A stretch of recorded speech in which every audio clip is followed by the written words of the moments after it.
সবারই বক্তব্যের টার্গেট হয় বিএনপি। আপনি ভিপি নূরকে দেখেন, সে বলে কি এক ফেসিবাদ থেকে আরেক ফেসিবাদ।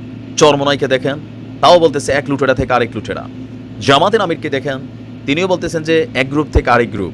তো প্রত্যেকেই যখন কথা বলেন টার্গেটটা কোথায় যায়? বিএনপির উপরে যায়। এটা যাবেও, কারণ অ্যাক্টিভিটিস কিছু কিছু হয়েছে, এটাও স্বীকার করার সুযোগ নেই। কিন্তু এবার বৈষম্য বিরোধী ছাত্র আন্দোলনের প্রধান একজন সমন্বয়ক হাসনাত দ্য ব্লুটুথ বয় এই প্রথমবারের মতন বিএনপিকে এই কড়া ভাষায় একটা মেসেজ দিছে। আর এই মেসেজটা অফকোর্স এটা তারেক জিয়ার উদ্দেশ্যে দেওয়া হয়েছে, বিএনপির নেতাকর্মীদের উদ্দেশ্যে দেওয়া হয়েছে। ছাত্র আন্দোলনকে পুঁজি করে দলীয় স্বার্থ হাসিল করতে দেওয়া হবে না। এতদিন যাবৎ আপনারা যারা বলছিলেন যে আন্দোলনটা কি ছাত্ররা একা করতে পারতো, আমরা তো ছিলাম মাঝখানে, আমাদের অনেক ছেলে পেলে মারা গেছে, জামাতও দাবি করছে মারা গেছে। ভালো কথা, দেশের জন্য জীবন দিচ্ছেন, এই কথাটা হচ্ছে হাসনাতের।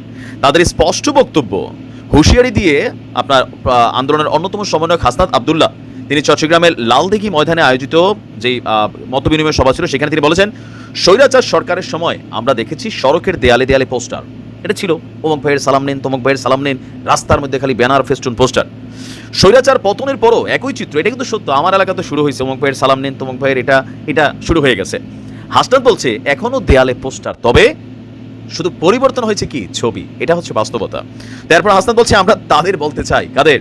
এটা বিএনপি নেতাদেরকেই, কারণ জামাত বাংলাদেশের কোনো জায়গায় আমি জানি না এখনো রাস্তাঘাটে ফেস্টুন ব্যানার পোস্টার লাগাইছে কিনা বা প্রচার প্রচারণা করছে কিনা। হাসনাত বলছে যে আমরা বলতে চাই তাদের, মানে বিএনপিকে স্পেসিফিকলি, ছাত্র আন্দোলনকে পুঁজি করে কোনো দলীয় স্বার্থ হাসিল করা যাবে না। আমরা আপনাদেরকে সতর্ক করে দিচ্ছি, আমরা বুলেট বোমা ভয় পাই না, দুর্নীতির কোনো সুযোগ নাই, চাঁদাবাজি ও লুটপাট এগুলোর সুযোগ নাই। যারা এসব করবেন ছাত্র জনতা ঐক্যবদ্ধভাবে তাদেরকে রুখে দাঁড়াবে। তো এখানে তার বক্তব্য ছিল যে যারা চাঁদাবাজি ও লুটপাট করছেন আপনারা সকলে ভালো হয়ে যান। আর রাষ্ট্র পুনর্গঠনের সময় রাষ্ট্র সংস্কারের জন্য সমন্বয়ক হতে হয় না, আমরা সবাই সমন্বয়ক, সহ সমন্বয়ক, ফেসিবাদী আন্দোলনে একসাথে ছিলাম। যাই হোক, মানে মোট কথা ঘুরা ফিরা এই একই আলোচনা সব জায়গায় আসছে। আমি আমার প্রত্যেকটা ভিডিওতে একই কথা বলি, রাজনীতি থাকতে হবে, বিএনপি থাকবে, জামাত থাকবে, আওয়ামী লীগ থাকবে, বদলে আসবে। আজ থেকে ঠিক 14 বছর আগে, 16-17 বছর আগে বিএনপি নিয়ে আজকে দিনে আওয়ামী লীগ নিয়ে যতটা ছিল এর হয়তো 30% ছিল, কারণ আওয়ামী লীগ 18 বছর ক্ষমতায় থাকার কারণে 100 ভাগ হয়ে গেছে। তো এখন বিএনপির যে অতীত রেকর্ডগুলো আছে সেগুলো থেকে যথেষ্ট দূরে সরে এসেছে তারেক রহমান। ঊর্ধ্বতন নেতাদের বক্তব্য শুনে আমার কাছে মনে হচ্ছে পারফেক্ট, বাট একদম গ্রাউন্ড লেভেলে, রুট লেভেলে যারা নেতৃত্বের কমান্ড শুনছে না, মানছে না, তাদেরকে যদি কন্ট্রোল করা না যায়, স্থানীয় পর্যায়ে লোকাল যারা সিএনজি স্ট্যান্ডকে পুঁজি করে পয়সা খাওয়ার চিন্তা করে, বালু স্ট্যান্ডকে, বাস স্ট্যান্ডকে, বিভিন্ন জায়গায় ইজারা, বাজার, হাট, এই সেই, জিবি টিভি, এরা কিন্তু পরিবেশ ঘোলাচ্ছে।